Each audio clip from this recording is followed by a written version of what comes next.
Olá pessoal, a paz do nosso Senhor e Salvador Jesus Cristo. Eu sou o pastor Carlos Henrique e eu estou aqui para começar uma fase nova, não só para mim, mas divulgando algo novo que eu tenho aprendido, ultimamente. Eu até mesmo tenho já um certo tempo de fé. Eu me converti em 1981. Fui pastor de uma grande igreja, mas no caso, quando eu digo grande igreja, não significa que eu era o líder dessa igreja. Eu auxiliava lá, um ministério gigantesco que existe hoje, conhecido no mundo inteiro.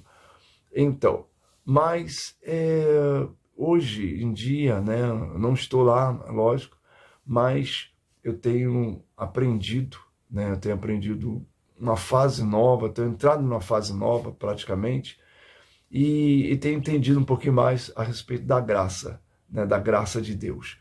O que é a graça de Deus? Eu quero falar uma série sobre isso, mas só para comecinho, a graça de Deus é um auxílio divino, é a força que recebemos por meio da expiação de Jesus Cristo. Por meio da graça somos salvos do pecado e da morte. Além disso, a graça é um poder capacitador que nos fortalece a cada dia e nos ajuda a permanecer até o fim. Então, a graça de Deus, ela não só traz o perdão, mas ela também nos capacita.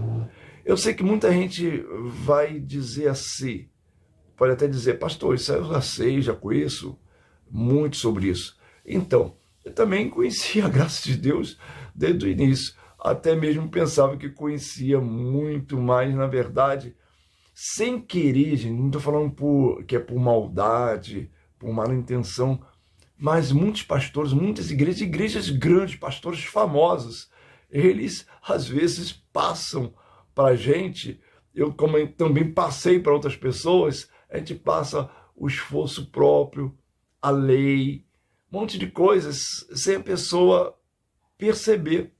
Entendeu? Aquela história que diz assim, inclusive tem até algo aqui interessante que diz assim, é quase como se fosse eles falam que é necessário a pessoa se esforçar para receber a plenitude da graça de Deus. Só que esse esforço, a gente vai entender, porque muita coisa, o vídeo tem que ser curto, tá bom? Mas, na verdade, a pessoa acaba se esforçando por ela mesma, ou seja, não recebendo a graça realmente para ter essa força. Diz Isaías, olha só, os jovens se cansam, Isaías 40, versículo 30, os jovens se cansarão e se fadigarão, os jovens certamente cairão, mas os que esperam no Senhor renovarão suas forças, subirão com asas como águia, correrão e não se cansarão, caminharão e não se fadigarão. Então essa força vem de Deus. Só para a gente terminar, para ter uma ideia, porque o vídeo já está ficando maior do que eu imaginava, eu de repente vou ter que até editar alguma coisa. Então olha só, lembra como diz lá em 1 Samuel, no capítulo 6, versículo, não me lembro agora exatamente, mas logo no início, o povo de Israel, eles tinham perdido a Arca da Aliança, eles recuperaram a Arca. Quando eles recuperaram a Arca da Aliança, que estava na mão dos filisteus, então antes da Arca chegar na mão dos levitas, o povo estava olhando dentro da arca, por curiosidade. Quando eles olhavam lá dentro da arca, aquelas pessoas, diz que morreram muita gente, mas muita gente morreu mesmo.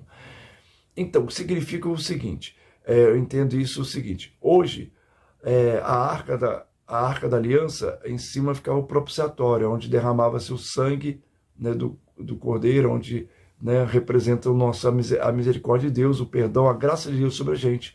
Mas quando você olha dentro da arca, lá dentro está a tábua da lei, lá dentro está a vara de Arão, que floresceu quando houve rebelião contra as autoridades. Ali estava o pão, ou seja, o maná, que também o povo murmurou, reclamou, porque eles poderiam ter morrido no Egito, que no Egito tinha comida melhor e tal. E ali Deus deu a graça e ajudou aquelas pessoas. Mas aí, o que acontece? Quando eles olham ali para dentro, muita gente morre. Que significa o quê? Às vezes os pastores levam as pessoas a olhar para a lei, sem querer. Eu vou explicar isso melhor no outro vídeo, tá bom? Deus abençoe a todos. Fique na paz.